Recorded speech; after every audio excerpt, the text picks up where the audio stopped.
Señoras y señores, ¿qué dicen? Bienvenidos a Todavía es Temprano. Hasta las 5 de la tarde vamos a estar con ustedes en el día de hoy con un programa, realmente un programa muy interesante. Entre esas cosas que componen este interesante programa está el señor Alfredo Zayat. ¿Cómo le va? ¿Cómo anda? ¿Cómo anda usted? Sí, muy bien, muy bien. ¿Todo en orden? Sí, casi todo en orden, pero cada vez mejor. Me parece muy bien, me parece muy bien. Vamos a arrancar con los títulos más importantes para nosotros en el día de hoy.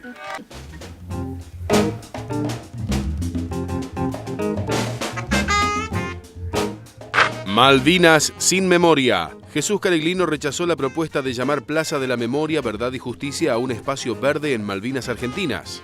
El oficialismo masista se impuso en la legislatura municipal y rechazó el proyecto del Frente para la Victoria de rendir homenaje a los detenidos desaparecidos durante la última dictadura, cambiándole el nombre a una plaza ubicada frente al cementerio comunal, donde en 1983 se encontraron 90 fosas comunes con restos de desaparecidos.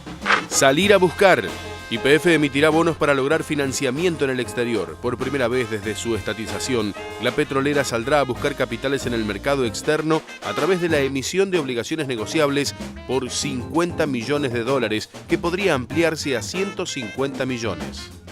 Carnada fresca. Los bancos suben las tasas de interés para evitar fuga de capitales antes de las elecciones. La tasa anual para plazos fijos mensuales es de 15,5%, mientras que a 60 días es de 17,8%, una brecha breve que, según los analistas, se explica en la necesidad de los bancos de retener depósitos para no perder liquidez ante la cercanía de las elecciones, el crecimiento dispar de créditos y depósitos y la expectativa de devaluación. Conflicto en Bondi. Los choferes de la línea 60 no cobran boleto en protesta por despidos y en reclamo de mejores condiciones laborales. La medida de fuerza se llevó a cabo entre las 6 y las 10 de la mañana, fue retomada a las 16 y se extenderá hasta las 20. Los delegados adelantaron que la semana que viene podrían realizar un paro y movilización.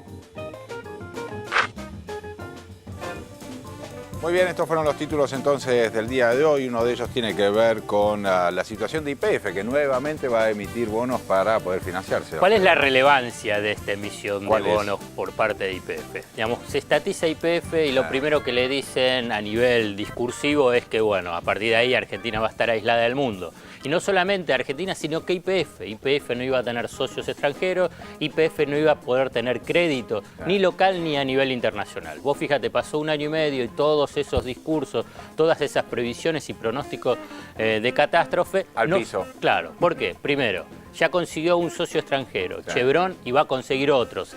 Hay una lista de petroleras que quieren asociarse con YPF para la explotación del área de Vaca Muerta. Segundo, ya consiguió financiamiento a nivel local, hubo una colocación, varias colocaciones de deuda, ¿viste? Esas obligaciones negociables de una tasa del 19%, colocó casi más de 6.000 millones de pesos a nivel local. ¿Cuál era lo que faltaba? ¿Qué es lo que faltaba? Los extranjeros. Bueno, salir al mercado internacional, donde hoy Argentina tiene cerrado el acceso al crédito internacional, entonces ahí sale YPF. Esta es la relevancia. No solamente el monto, que el monto son de 50 millones de dólares y va a subir probablemente a 150 millones de dólares, sino es que se abre la puerta al crédito externo para YPF necesario para las inversiones fundamentales para lograr el autoabastecimiento. Buenísimo, usted está, como planteabas al principio, se destruyen los axiomas, digamos, críticos en contra de la estatización de YPF, ¿no? Con toda esta movida. Con el tema de la estatización de YPF, digamos, se empiezan a destruir, y la verdad que en los últimos 10 años, cada uno de los pronósticticos que anunciaban catástrofe o una situación de aislamiento argentina, se desmoronan simplemente con los hechos de la realidad. Vamos a otro tema, tiene que ver en este caso con el presupuesto 2014. El presupuesto es algo así, estimado Zayat, como pensar qué es lo que va a gastar un país, más o menos cuánto va a crecer, se arma, digamos, un paquete y se manda al Congreso y se trabaja por parte de los diputados y los senadores para efectivamente prever el crecimiento, prever el endeudamiento, etcétera, ¿no?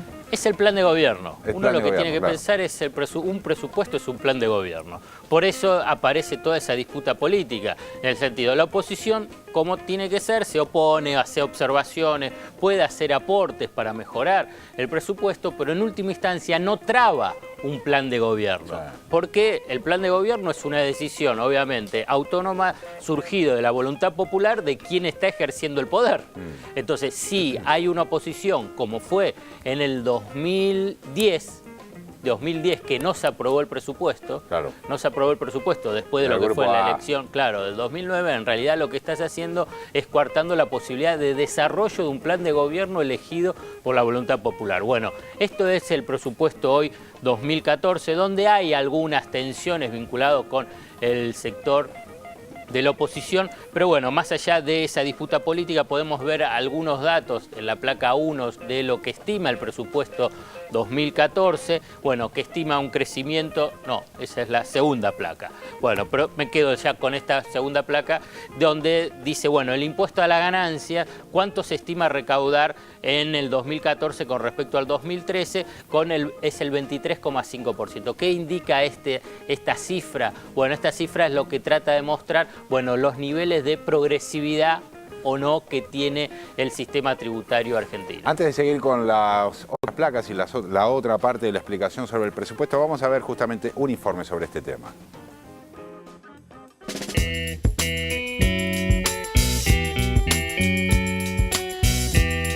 Luego de obtener dictamen de mayoría en comisión, el presupuesto nacional está listo para su tratamiento en la Cámara de Diputados en la sesión prevista para el 25 de septiembre. El proyecto estima un crecimiento del 6,2%.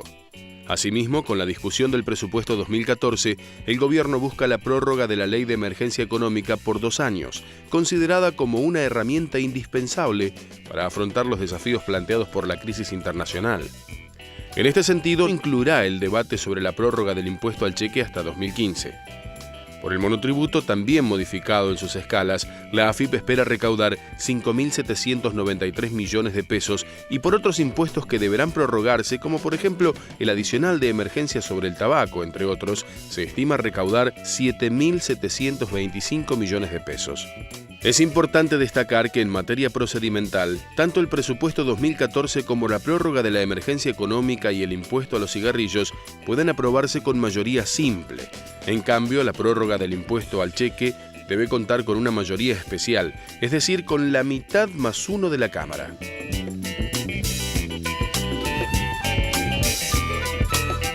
A ver, Sayat. Sobre este último Sí, punto hay a un ver. gran debate. A ver. Hay un gran debate. El oficialismo plantea que es con mayoría simple, porque cuando el Congreso tiene que aprobar con mayoría especial, cuando se crea un nuevo impuesto. Claro. No cuando hay una prórroga. Esa es la interpretación que realiza el oficialismo, convalidado también en votaciones anteriores. Como acá no hay una creación de un nuevo impuesto, el impuesto al cheque. Lo que hay es una prórroga. Se dice, bueno, tiene que ser con mayoría simple. La Constitución Nacional precisamente dice, cuando se cree un impuesto tiene que haber una mayoría especial, o sea, la mitad más 1 de la Cámara. Bueno, entonces este punto ya adelantó el oficialismo que lo va a tratar con mayoría simple. Tengo una pregunta para hacerte sobre la previsión de crecimiento, que Sí. es del 6,5%. 6,2%. 6,2%. Que en realidad es más de la previsión de crecimiento de otros años que ha presentado el presupuesto Sí, el gobierno nacional. Mucho más. Y la previsión para el 2013, ya no dentro del presupuesto, sino de lo que se estima, es del 5,1%. Sí. Y la verdad que es bastante ambicioso este aumento, digamos, esta estimación de crecimiento. Uno puede decirlo, está sobreestimado el crecimiento o va a haber política para alcanzar este crecimiento. Ok. Entonces ahí está esos dos caminos, elegí cuál te gusta Como es más. futuro, Elegí cuál te gusta más. me gusta más el segundo. Bueno, dale.